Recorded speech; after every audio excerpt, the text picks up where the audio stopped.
രാജുവേട്ടന്റെ കയ്യിൽ ഫോണില്ല, നന്ദിനിയുടെ കയ്യിലും ഫോണില്ല. എന്റെ ഫോൺ അച്ഛൻ പറഞ്ഞെടുത്ത് പൂട്ടി വെച്ചു. അച്ഛൻ ഇവിടുന്ന് പോയതിനു ശേഷം 24 മണിക്കൂർ അച്ഛന് മീറ്റിംഗ്.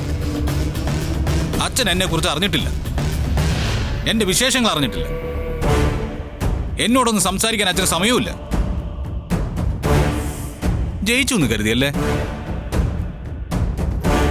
ഒരല്പം കൂടി സമയം ഉണ്ടായിരുന്നെങ്കിൽ നന്ദിനിയെ നിങ്ങൾ ഇല്ലാതാക്കുമായിരുന്നു.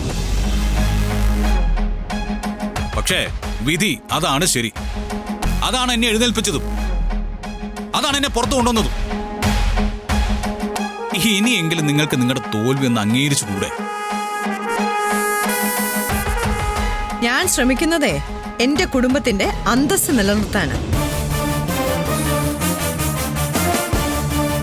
അവിടെ ചിലപ്പോ എന്റെ ചുവടൊന്ന് പാളിപ്പോയിന്നിരിക്കും. അതുകൊണ്ടൊന്നും പിന്മാറുന്നവളല്ല ഈ പത്മ. ഓക്കെ, നമുക്ക് കാണാം. പക്ഷേ ഈ നിമിഷം നന്ദിനിയുടെയും രാജുവേട്ടന്റെയും എന്റെയും ഫോൺ ഇവിടെ കൊണ്ടുവന്നിരിക്കണം. ബുദ്ധിമുട്ടാണ്. എനിക്ക് ഒരു ബുദ്ധിമുട്ടും ഇല്ല. ഞാനേ 10 വരെ എണ്ണം. അതിനിടയില് ആ 3 ഫോണും ഇവിടെ തിരിച്ചു വന്നിരിക്കണം. ഇല്ലെങ്കിൽ പിന്നെ ഈ കുടുംബത്തിൽ നടക്കാൻ പോകുന്ന എന്താണെന്ന് എനിക്ക് വിശദീകരിക്കാൻ പറ്റില്ല.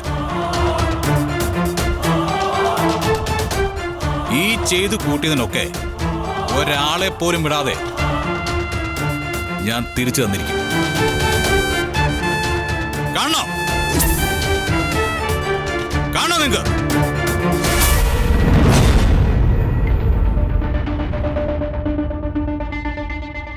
ഒന്ന്,